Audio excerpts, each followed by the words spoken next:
వరదల గురించి వింటానే ఉంటున్నారు కదా. మనం సంపాదించుకునేదంతా ఒక క్షణంలో కూడా పాడైపోగలవు, ఒక క్షణంలో కూడా అవి నశించిపోగలవు ప్రియులారా. విజయవాడలోనే నా స్నేహితురాలు ఒక అమ్మాయి ఉన్నది. ఉద్యోగం చేసేటప్పుడు మేము ఒకే చోట చేసామన్నమాట. అయితే పలకరించడానికి ఫోన్ చేస్తే, ఎలా ఉన్నారమ్మా, ఏంటి, ఏం చేస్తున్నారని చేసి నా భార్య ఇద్దరు కలిసి మాట్లాడుతూ ఉంటే, ఏమన్నా పాల వ్యాపారం చేస్తాం, పాల ప్యాకెట్లు 3 ఫ్రిడ్జులు ఉన్నాయి పెద్దవి. చాలా లాభం వస్తూ ఉంటుంది.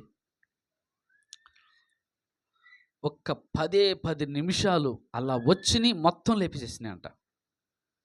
అంటే ఏం జరుగుతుందో అర్థం చేసుకునే లోపు మొత్తం మునిగిపోయినంట. 3 పెద్ద ఫ్రిడ్జ్లు, అంటే పాల ప్యాకెట్లు వేసి పెద్ద ఫ్రిడ్జ్లు అని, ఇంట్లో ఫ్రిడ్జ్లు కానీ రకరకాల పరుపులు అవన్నీ కూడా ఏం లేదు, ఏం తీసుకోవాలని కట్టు బట్టలతో, బీరువాలో ఉన్న బట్టలు కూడా తీసుకోలేకపోయారు. కట్టు బట్టలతో అలాగే బయటకు వెళ్ళిపోయారు. వెళ్ళి బతికేం చాలు అనుకున్నారు. ఇలాంటి వాళ్ళు ఎంతోమంది. తను ఏం చెప్పిందంటే, ఇంకా కొంతమంది మేమన్నా ఇంకా నయము. కొంతమంది అయితే తల్లిదండ్రులైనటువంటి వాళ్ళు ఇంట్లో పిల్లల్ని పెట్టి బయటికి వెళ్ళిపోతారంట. వచ్చి చూసేలోపు పిల్లలు కొట్టుకొని వెళ్ళిపోయారంట. అసలు కొట్టుకొని వెళ్ళిపోయారంట వరదల్లోకి. చిన్నపిల్లలు, పసిపిల్లలు సైతం అట్లాగే, అలాంటి పరిస్థితి.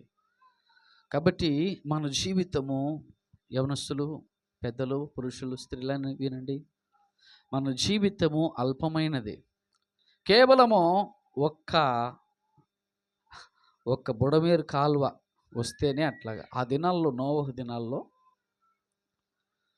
పైన ఆకాశం నుంచి వర్షము, కింద నుంచి వర్షము, కింద నుంచి నీరు ఊబికి అలాగా మొత్తం కొట్టేసరికి ఈ భూమి మీద ఎవరు మానవుడు మిగలకుండా వెళ్ళిపోయారు.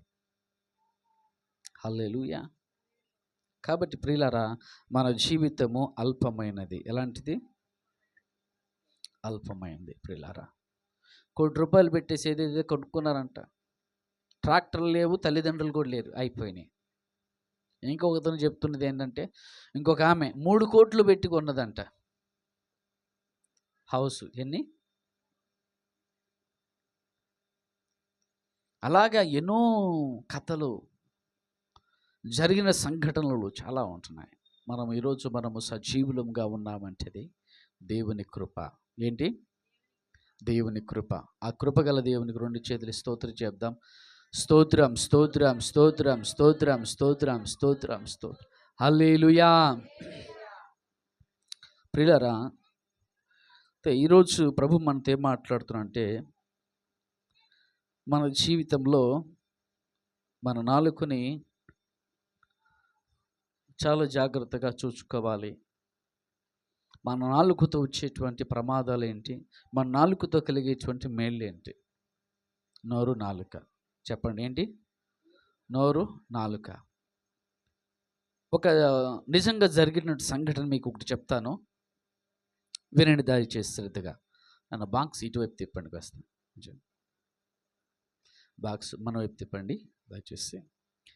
విషయం ఏంటంటే, జాగ్రత్త, వైర్లు ఉంటాయి. ఓకే, చాలు చాలు చాలు. హల్లెలూయా. ఓకే, విషయం ఏంటంటే 1899 సంవత్సరం అంట, చైనా దేశంలో, ఏ దేశము? చైనా దేశంలో ఒక యథార్థ సంఘటన జరిగింది. బాక్సర్ విప్లవం అని. ఏ విప్లవము? బాక్సర్ విప్లవము వచ్చింది. ఆ విప్లవం జరిగిన సంఘటన ఏంటంటే, ఒక భయంకరమైన యుద్ధం జరిగింది. ఆ భయంకరమైన యుద్ధము దేంతో ప్రారంభం కాలేదు, ఒక నలుగురితో ప్రారంభమైంది. ఒక నలుగురు విలేకరులు, వార్తలు రాసేటువంటి వాళ్ళు ఒక పెద్ద సిటీలో కూర్చున్నారు. కూర్చొని రాత్రి వరకు చూశారు. చివరి రైలు వచ్చే వరకు చూచారు. చూచి ఎవరైనా ముఖ్యమైన వ్యక్తి వస్తారేమో, ఆ వ్యక్తి గురించి రాద్దాం అనుకుంటా ఉన్నారు. ఆ రోజు ఎవ్వరు రాలా. ఎవరు రాకపోయేసరికి ఏం రాయాలా రేపటికి వార్త, వండి వార్చాలి కదా, వడ్డించాలి కదా అనుకున్నారు. అనుకుంటే ఏమీ వార్త లేదు. వాళ్ళు ఇక చివరి ట్రైన్ వెళ్ళిపోయింది, ఇక లేదు కాబట్టి హోటల్లోకి వెళ్ళిపోయారు. టీ తాగుతా నలుగురు విలేకరులు, నలుగురు కూడా వేరే వేరే పత్రికలకు సంబంధించినటువంటి మనకున్నాయి కదా, ఈనాడని, సాక్షి అని, ఆంధ్రజ్యోతి అని, టీవీ9 అని రకరకాలు ఉన్నాయి కదా. వాళ్ళు వచ్చేసి అనుకున్నారంట, వీళ్ళు నలుగురిలో ఒకడు అన్నాడంట, నాకు ఒక ఆలోచన వచ్చింది, నేను చెప్తానని ఆలోచన చెప్తున్నాడంట. ఏంటంటే ఆలోచన, ఏం లేదు, కల్పించి రాద్దాము అని అన్నాడంట. ఏంటి?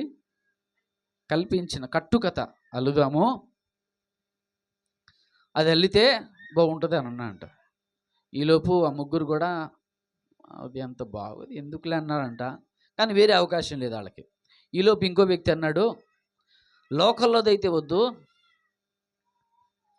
లోకల్లోది కట్టుకథ రాస్తే అందరికి తెలిసిపోతుంది ఇది అబద్ధమని, కాబట్టి మనకు తెలియనటువంటి ప్రాంతం గురించి రాద్దాము, వేరే మన జనానికి తెలియనటువంటి ప్రాంతం గురించి రాద్దాము అనుకున్నానంట. ఈలోపు ఏం రాద్దాము అని అనుకున్నానంట. కూడా వచ్చేసి అలా అలా మాట్లాడుకుంటూ అన్నారంట, ఏం లేదు, మనకి చైనా దేశంలో ఉన్న గోడ ఉంది కదా, ఆ గోడను కూల్చేయడానికి అమెరికా వాళ్ళు వస్తున్నారు, బ్రిటన్ వాళ్ళు వస్తున్నారు. ఎందుకు కూల్చాలనుకున్నారంటే, చైనా దేశం కూడా అంగీకరించింది, చైనా ప్రభుత్వం కూడా. ఎందుకంటే అమెరికా దేశంతో బ్రిటన్ దేశంతో వ్యాపారాన్ని పెంచుకోవడానికి అన్నారంట. ఏం పెంచుకోవడానికి అని చేసేసి రాద్దాం అనుకున్నానంట. సరేనని చేసి కొంతమందికి ఇష్టం ఉండి లేక కూడా ఒప్పుకున్నారు. మొత్తానికి ఉదయాన్నే పేపర్లోకి వచ్చేసరికి చైనా కూడా కూలిపోతుంది అని వేసాడు ఒక అతను. ఇంకొక అతను ఏం వేసాడంటే, అదిగో పులి ఇదిగో తోకన్న వేసాడంట. ఇంకోటి ఏం వేసేసాడంటే, చైనా గోడను కూల్చివేయడానికి అమెరికా నుండి ప్రొక్లైనర్స్ జేసీబీలు మాట్లాడుకున్నారు వ్యాపారం కోసము, అవి ఉన్నాయి అని. ఇంకోళ్ళు ఏమి రాశాడంటే, ఆల్రెడీ ప్రొక్లైనర్స్ అంటే జేసీబీలు అవన్నీ వచ్చేస్తున్నాయి దేశానికి అని అన్నాడంట. చాలామంది అనుకున్నారంటే ఇదంతా కట్టుకథలే అని చేసి, చదువుకున్న వాళ్ళు కూడా తెలుసుకొని అంత మనకు తెలియదు ఏముంది, ఇది జరగని పని, ఇదేదో అబద్ధం వీళ్ళు అల్లేరు అని అనుకున్నారు. అయితే కొంతమంది ఉన్నారు, ఆ దేశంలో ఉన్నటువంటి బాక్సర్ అంటే బాక్సింగ్ చేసేవాళ్ళని కాదు, అంటే చైనా దేశంలో విదేశీయుల యొక్క పాత్రను, విదేశీయుల యొక్క వాటిని ఒప్పుకోరన్నమాట. విదేశీయులు పెత్తనం అంటే ఒప్పుకోరు. అలాంటి వాళ్ళు గుంపులు ఉన్నారన్నమాట, గ్రూప్స్. వాళ్ళు ఉండి తెలుసుకున్నారు, కొన్ని లక్షల మంది, కొన్ని వేల మంది వాళ్ళు ఉన్నారు. వాళ్ళంతా కూడా గుంపులకు బయటకు వచ్చేసి ఏం చేశారంటే, అమెరికా అంటే ఏంటి, ఇక సహజంగా ఏం ఆలోచన చేస్తారంటే క్రైస్తవ దేశం అని, బ్రిటన్ అంటే క్రైస్తవ దేశం అని అలా కదా అనుకుని వెళ్ళిపోయి 200 మంది మిషనరీ పాస్టర్స్ని చంపేశారు. పెద్ద గొడవ అయిపోయింది. ఎంత 100 మంది? 200 మంది. మిషనరీస్ అంటే అర్థం ఏంటంటే, వేరే దేశం నుండి, అమెరికా నుండి, బ్రిటన్ నుండి, ఇంగ్లాండ్ దేశం నుండి వచ్చినటువంటి చైనా దేశం రక్షణ కొరకు ప్రయాసపడుతున్నటువంటి వాళ్ళు అన్నమాట. వాళ్ళకన్నీ విడిచిపెట్టేసి వాళ్ళందరినీ కూడా చంపేశారు, ఆస్తుల్ని ధ్వంసం చేశారు. ఇది 1999లో జరిగింది, పెద్ద యుద్ధం. అయితే విదేశీ సైనికులు కూడా విదేశీయులు సైనికులు వాళ్ళు కూడా వచ్చేస్తే వాళ్ళను కూడా ఏం చేశారు, 2500 మందిని చంపేశారు. మళ్ళీ ఏంటి తెలుసా, 32,000 మంది క్రైస్తవులను చంపేశారు. ఎన్ని వేల మంది? వాక్యానేనండి నాన్న, చేతులు గొల్లు ఉంటే కొంచెం కట్టుకొని ఉండండి అన్న వీళ్ళకి. దేవుని స్తోత్రం, హల్లెలూయా. 32,000 మంది క్రైస్తవులను చంపేశారు ప్రియులారా. సామాన్య జనం అయితే సుమారుగా 1,00,000 మంది దాకా చనిపోయారు. 1,30,000 మంది ఎంతో సామాన్య జనం. బాక్సర్స్ వచ్చేసి 2000 మంది చనిపోయారు. ఒక పని పాట లేనటువంటి నాలుగుకి పని చెప్తే కట్టుకథ అల్లేసేసింది. ఈ నాలుగు ఏం చేసింది? ఇది కట్టుకథ అల్లేసేసింది. చివరికి దేశము గందరగోళం అయిపోయింది. ప్రియులారా, గందరగోళం అయిపోయింది.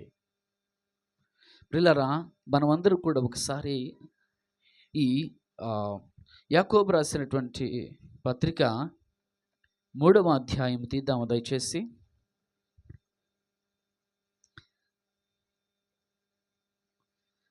మూడవ అధ్యాయము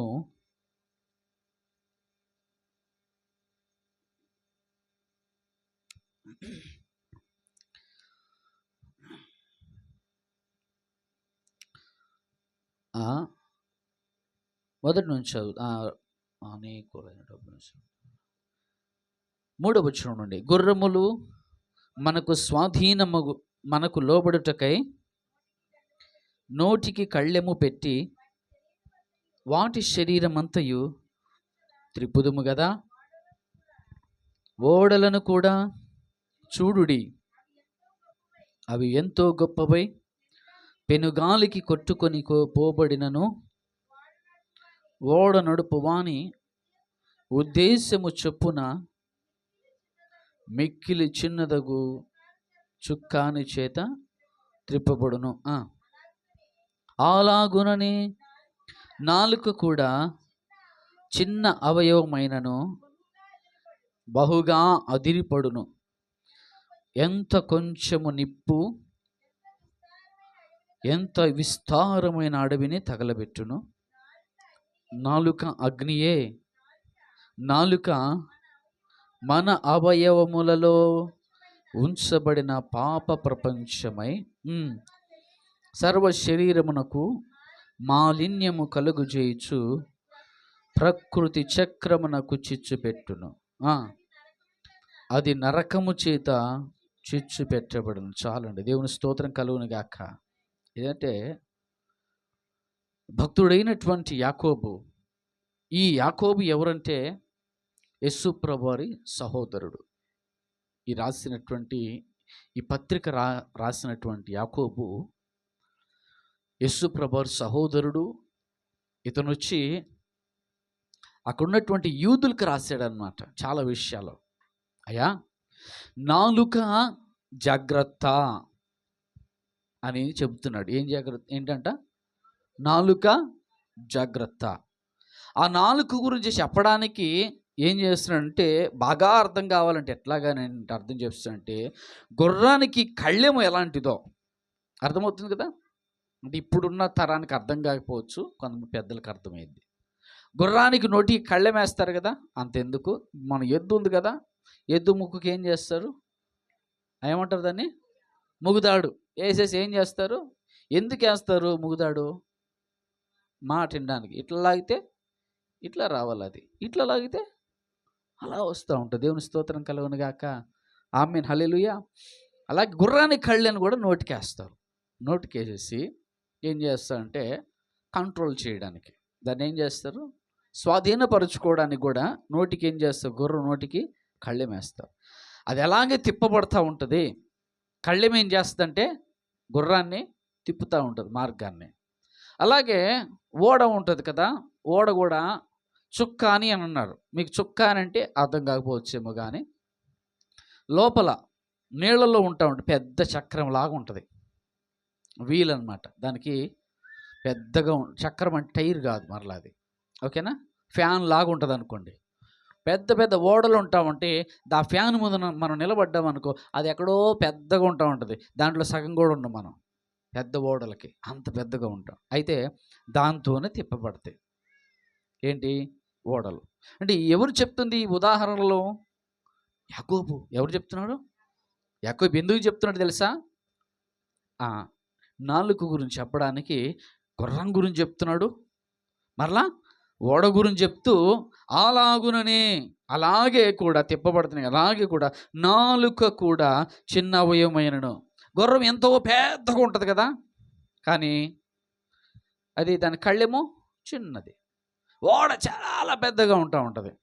మీకు తెలుసా? కొన్ని ఓడలు ఉంటాయి, దరిదాపు వచ్చేసి ఒక చిన్న పల్లెటూరుని కూడా మోసుకెళ్ళిపోగలదు. కొన్ని ఓడలు ఉంటాయి, ఎంతమంది తెలుసో లేదు కానీ స్విమ్మింగ్ పూల్ ఉంటుంది, గ్రౌండ్ ఉంటుంది, సినిమా థియేటర్లు ఉంటాయి దాంట్లో. ఓకేనా? చాలా పెద్దగా ఉంటుంది.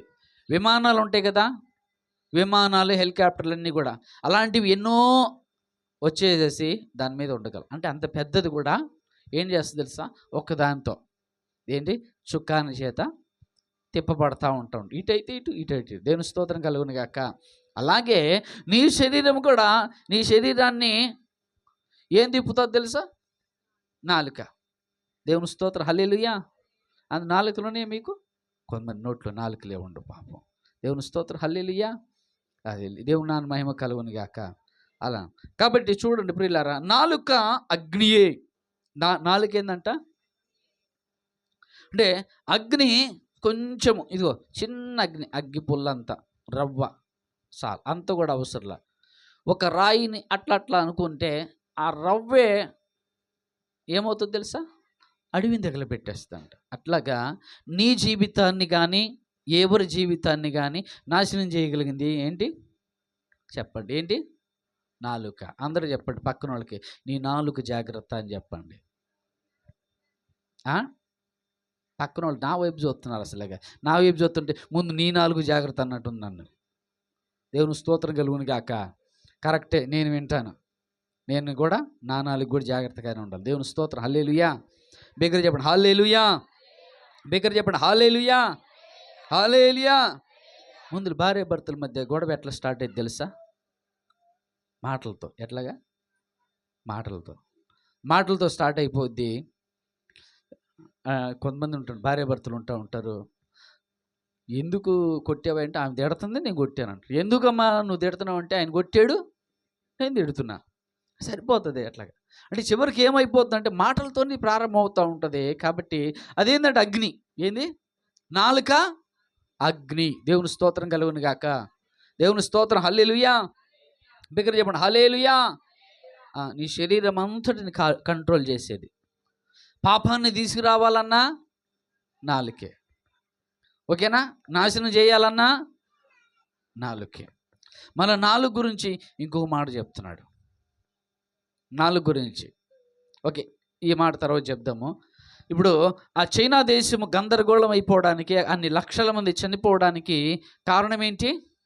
పని పాట లేని నాలుక. ఏంది? అందరు చెప్పండి, పని పాట లేని నాలుక. దేవుని స్తోత్రం కలుగును గాక. పని పాట లేని నాలుగుకి పని పెట్టాలంటే ఎట్లాగంటే ఇవే లేని కట్టుగతులు వెళితే కొంతమందికి ఎవరు లేకపోతే ఎంత బాధ ఉంటుందో. ఆ వీధుల్లో ఎవరు కొట్టుకోవట్లేదనంటే, ఎవరు తిట్టుకోవట్లేదనంటే ఎంత బాధో వాళ్ళకి, ఎంత బాధో కదా. ఏం చేస్తూ ఉంటారంటే చక్కగా చిన్నగా వచ్చేసేసి చిన్న రవ్వంత అగ్ని వేస్తారు. ఎంత? రవ్వంత అగ్ని, చిన్న. దేవుని స్తోత్రం కలుగును గాక. చూడు, ఒక ఆవిడ అన్నదంటే, ఇద్దరు భార్య భర్త చక్కగా పెళ్ళి అయిపోయిన తర్వాత బాగా కొంతకాలం నుంచి బాగా సంతోషంగా ఉంటున్నారంట, ఆనందంగా ఉంటున్నారంట. ఉంటే ఒక ఆమె చూసి తట్టుకోలేకపోయిందంట. తట్టుకోలేకపోయి ఏం చేసింది తెలుసా? వాళ్ళ ఆయన చేసి, ఏం బాబు ఎలా ఉంటున్నారు, ఏంది? మేము చాలా చక్కగా ఉండాలి, సంతోషంగా ఉండాలి, కానీ నీ భార్య ఏందయ్యా, నీ భార్య కుక్క బుద్ధి ఏంటో అది నాకు అర్థం కాదండి. కుక్క బుద్ధి ఏంటంటే, చూడు నువ్వు పడుకున్న తర్వాత చూడు నిన్ను నాకు ఇది చూడు నాలుగుతా అన్నది అన్నాడు. ఏంది? నిన్ను అలాగా నీ శరీరాన్ని అలా నాలుగుతా నాకు ఇది చూడన్నా అంట. అవునా అంటే ఏమనుకోవద్దు, మరలా నీకే చెప్తున్నాను, సరిపోయింది. మళ్ళీ వాళ్ళ ఆవిడ పిలిచేసి ఇదిగో మీ ఆయన అసలుగా అది మంచి మనిషి అనుకున్నాను, కానీ చాలా మీరు బాగుండాలని చెప్తున్నాను, కానీ మీ ఆయన ఎలా ఉంటాడంటే ఉప్పగా ఉంటాడు అన్నదంట. ఏంది? తీయటి వ్యక్తి కాదు, ఉప్ప. కావాలంటే ఈ రాత్రి నాలుగు తల నాగి చూడు, ఉప్పగా ఉండలేదు చూడన్నాడంట. మంచి వ్యక్తి కాదు, ఉప్పగా ఉంటాను అనేసరికి ఆమెకి, ఏం నువ్వు చెప్పేది నిజమంటే, మళ్ళీ ఎవరికి చెప్పలే, నీకు ఒక్కదానికి చెప్పాను. ఆ రాత్రి అయింది, వాళ్ళందరూ చక్కగా భోంచేసారు, ఇద్దరు పడుకున్నారు. ఇద్దరు యాక్టింగ్ చేస్తున్నారు నిద్రపోయినట్టు. ఎవరికి వాళ్ళు యాక్టింగ్ చేస్తున్నారు నిద్రపోయినట్టు. యాక్టింగ్ చేస్తూ ఉండేసరికి ఆయన నిద్రపో అని స్టార్ట్ చేశాడంట. ఇక స్టార్ట్ చేసి నిద్రపోయాడు అనుకొని లేచి వచ్చేసేసి నాకిందంట. నాలుగుతో నాకేసరికి ఉప్పగా ఉన్నాడంట. ఉప్పగా ఉండేసరికి చిచి అనుకున్నానంట. హే పో కుక్క అని చేశానంట. లేచేసి ఆయన, కుక్క బుద్ధి దానే నువ్వు, నీది కుక్క బుద్ధి నీది అన్నంట. నువ్వు మంచోడు కాదు, నీది మంచి బుద్ధి కాదు, అందుకని నీ ఒళ్ళంతా ఉప్పగా ఉందన్నాను. సహజంగా ఏముంటుంది, ఒంటికి చెమట పడితే ఉప్పుగానే ఉంటుంది. అంటే మరి తెలియదు, అజ్ఞానంలో ఉంటే గొడవ. అజ్ఞానంలో ఉండేటువంటి వ్యక్తులు ఏమైపోతారు, అలాగే ఉంటారు. హల్లెలూయా. అంత చక్కగా ఉన్నటువంటి కుటుంబం ఏమైపోయింది అని అంటే గొడవలు ప్రారంభమైపోయినాయి. వీళ్ళు కూడా, ఈ నలుగురు విలేకరులు ఏం చేశారు, వాళ్ళు ఏదో అక్కడ ఓనర్సు ఏదో ఒకటి ఇస్తారు, మనకి మంచి వార్త రాస్తే మనకి ప్రమోషన్ వస్తుంది, అది ఇది అనుకుని వాళ్ళు కట్టుగా తల్లేరు, వండి వార్చారు. ఏమైపోయింది చివరికి, యుద్ధం. ఏమైపోయింది, యుద్ధం. అనేకుల ప్రాణాలు కోల్పోతాం. అనేకులు. కొంతమంది సంతోషంగా సరదాగా, వాళ్ళకి ఎంత ఆనందం ఉంటే ఏదో ఒకటి చెప్పకపోతే మనసు ఒప్పుకోదు కొన్ని విషయాలు. అందుకనే మన కుటుంబాల్లో ఏంటో తెలుసా, తెలిసినా కూడా మౌనంగా ఉండాలి. ఏం చేయాలి, జాగ్రత్తగా వినండి. ఏంటో తెలిసినా కూడా మౌనంగా ఉండాలి. మౌనంగా ఉండి మన కళ్ళతో మనం చూచి, మనం విని, కళ్ళతో చూచేది కాదు, చెవితో కూడా వినగలిగి, అప్పుడు కూడా తొందరపడకూడదు. ఇంకా ఏం చేయకూడదు, తొందరపడకూడదు. ప్రార్థన చేయాలి. ఏం చేయాలి చెప్పండి. ఆ అబద్ధాలే నాలుకతో, పని పాటలు లేని నాలుకని ఏం చేయాలంటే, వంచాలంటే ప్రార్థన. ఆ నాలుకతో ప్రభువును స్తుతించు. ఆ నాలుకతో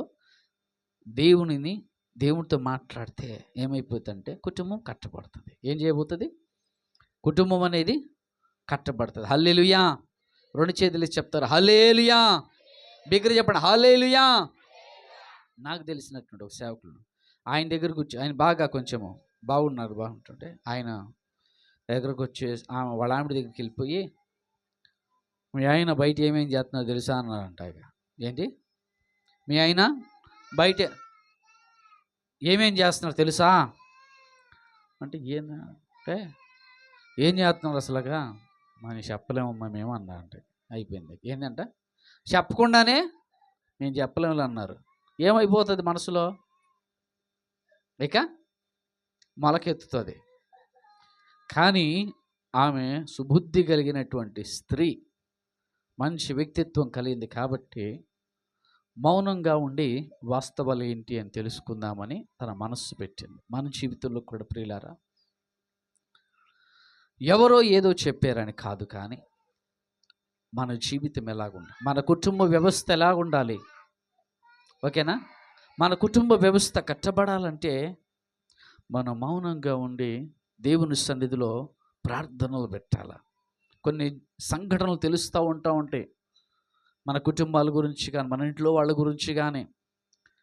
మనము ఆ సంఘటన తెలిసినప్పుడు వెంటనే ప్రతిస్పందించి దాని గురించి మాట్లాడి, దాన్ని ఎక్కువ పెద్ద చేసుకొని, దాన్ని చినికి ఏమైపోద్దంటే గోరంతది పోయి కొండంత అయిపోతుంది ప్రియులారా. అలాగే కానీ ఏంటో తెలుసా, ఇదే నాలుకతో కూడా మనం ఏం చేయొచ్చు తెలుసా? సామెతల గ్రంథం 18వ అధ్యాయం మనం తీద్దామా దయచేసి. 18:23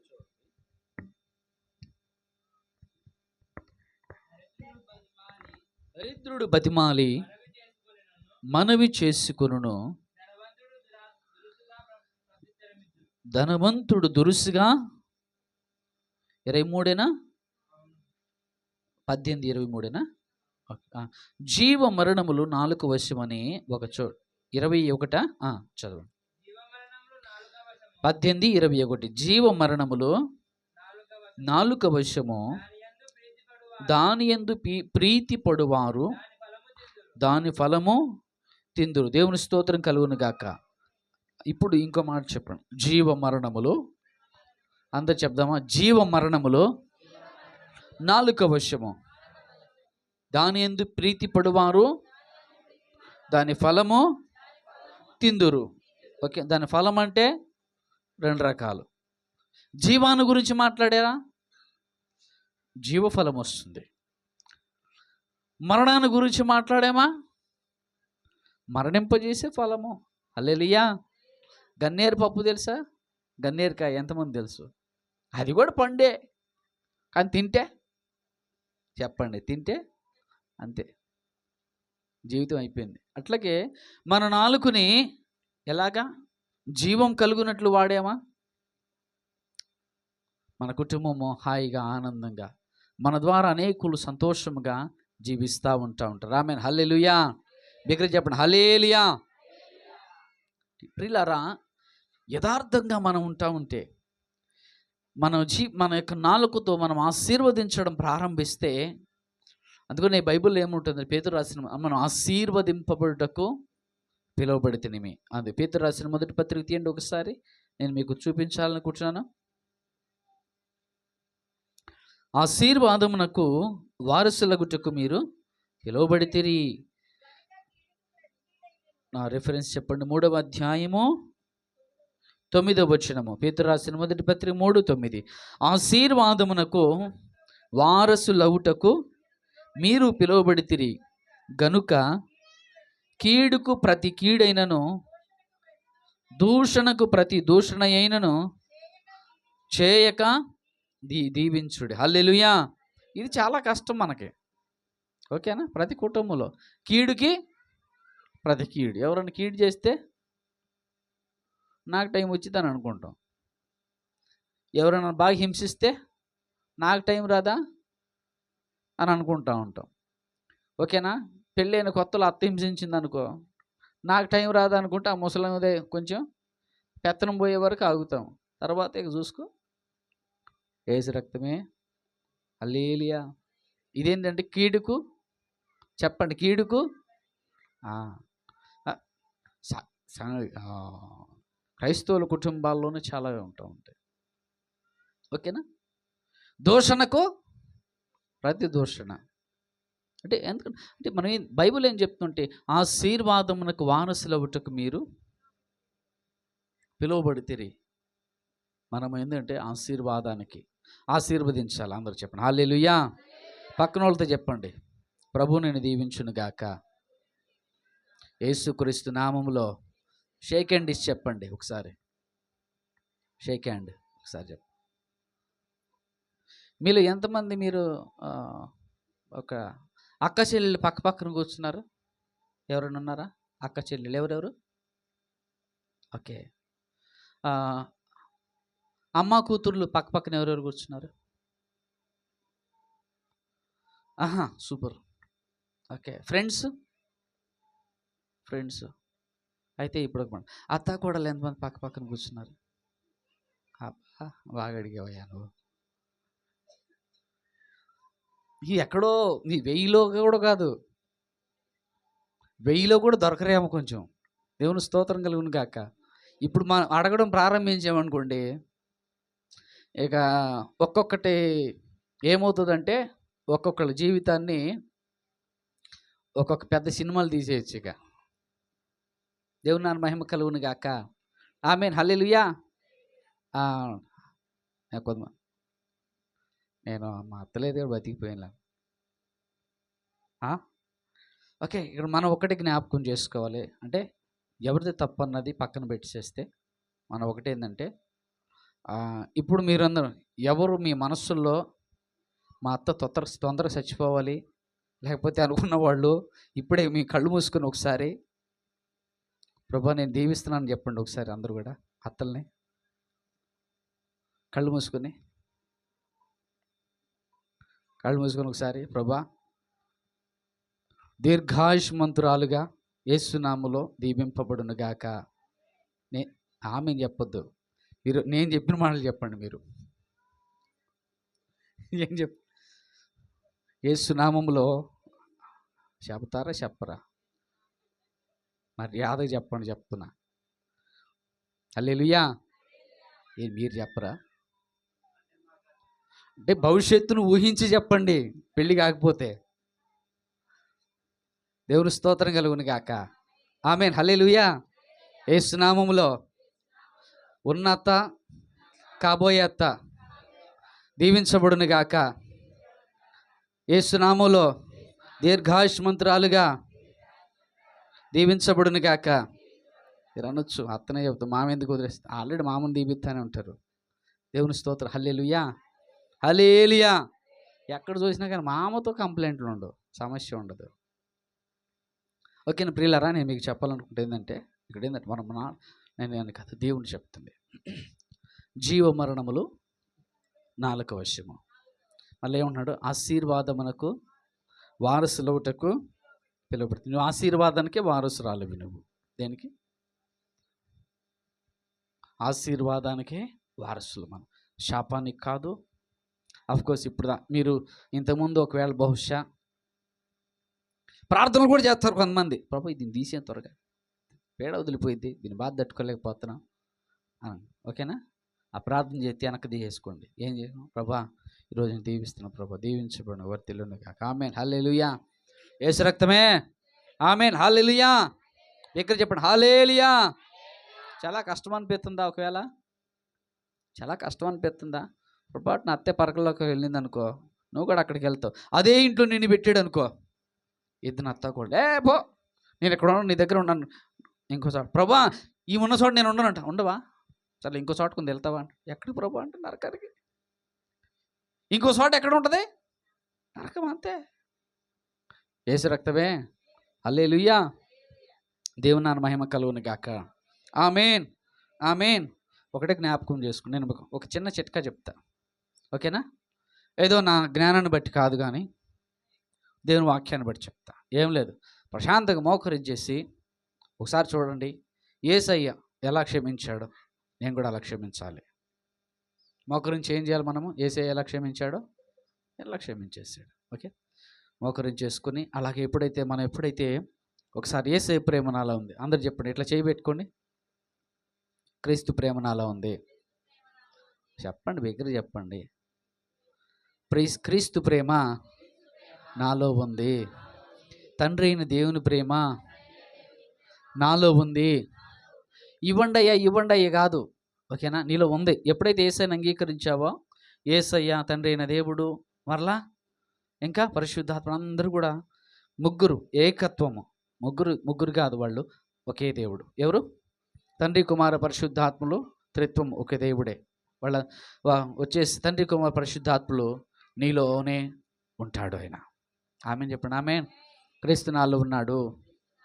క్రీస్తు ప్రేమ, ఆయన కృప, ఆయన ప్రేమ, తండ్రి అయిన ప్రేమ నాలో ఉన్నది. దేవుని స్తోత్రం. హల్లెలూయా. పరిపూర్ణంగా మనలో ఆయన ప్రేమ నిలిచి ఉంటుంది. ఎలా ఉంటుంది? పరిపూర్ణంగా నిలిచి ఉంటాం. సహజంగా ప్రతి ఇంట్లో కూడా గొడవలు, సమస్యలు వస్తాం. ఆ ప్రేమ ఎప్పుడు పడితే, మన సహనం ఎప్పుడు బయటపడుతూ ఉంటుందంటే గొడవలు వచ్చినప్పుడే. ఎప్పుడు? గొడవలు రానప్పుడు, అసలు సమస్య వచ్చినప్పుడే ఎంత ప్రేమిస్తున్నాము. మనము బాధింపబడినప్పుడే మనం ఎంత ప్రేమిస్తున్నామన్న తెలుస్తూ ఉంటుంది. అవునా కాదా? అవునా కాదా? అవును. సమస్య రాకపోతే ప్రేమ గురించి తెలుస్తుందా? తెలియదు. ఆకలి కాకపోతే ఆకలి విలువ తెలియదు. ఆకలి కాకుండా ఎంత పెట్టినా ఏం ఉపయోగం? బిర్యానీ పెడతారు, ఆకలి లేదురా బాబు అంటే బిర్యానీ తింటాడా? తినలేడు. దేవుని స్తోత్రం కలుగును గాక. ఆమేన్. హల్లెలూయా. అది దేవుని ప్రేమ. అది ఏంటిది? దేవుని ప్రేమ. దేవుని ప్రేమ. కాబట్టి ఏంటంటే, ఈ నాలుకను ఎప్పుడైతే మనం కంట్రోల్ చేసుకుంటూ ఉంటామో, ఈ నాలుకను ఎప్పుడైతే ఓకేనా మనం స్వాధీనపరుచుకుంటూ ఉంటామో, ప్రతి ఒక్కరు కూడా జీవము కలుగుతుంది. కుటుంబంలో ఏం కలుగుతుంది? జీవం. మొట్టమొదటి నీ శరీరంలో జీవము. ఏంటి? నీ శరీరంలో జీవం అంటే ఏంటో తెలుసా? ఎంత హాయిగా ఉంటుంది, నెమ్మదిగా ఉంటా ఉంటుంది. కొంతమంది ఉంటా ఉంటారు ముఖం చూసేస్తే కూడా ఎప్పుడు చూసినా కూడా దిగులు, చింత, చిరాకు, ఏదో బాధ, ఏదో కోల్పోయినట్లుగా ఉండరు. అది కాదు. జీవం అంటే ఏంటంటే అర్థం ఏంటంటే, ఎంత సమస్యల్లో ఉన్నా, ఎంత శ్రమల్లో ఉన్నా, ఎవరు నేను తిడుతున్నా, ఎవరు నేను బాధిస్తున్నా, ఓకేనా, ఎవరు నిన్ను హేళన చేస్తున్నా కానీ నీ ముఖములో దిగులు అనేది ఉండదు, నీ ముఖములో చింత అనేది ఉండదు, నీ ముఖములో దుఃఖము కానీ ఎటువంటి కనబడకుండా ఎలా ఉంటుందో తెలుసా? సంతోషంతో నీ ముఖం ప్రకాశించేదిగా ఉంటుంది. అదే జీవము. ఏంటి? హల్లెలూయా. అందుకని యేసుప్రభు ఆయన వైపు చూస్తూ ఉంటే యోహాను సువార్త 14వ అధ్యాయంలో ఉంటుంది కదా, శాంతిని మీకు అనుగ్రహిస్తున్నాను. ఏంటంట? 14వ అధ్యాయం తీయండి ఒకసారి. యోహాను సువార్త 14:27.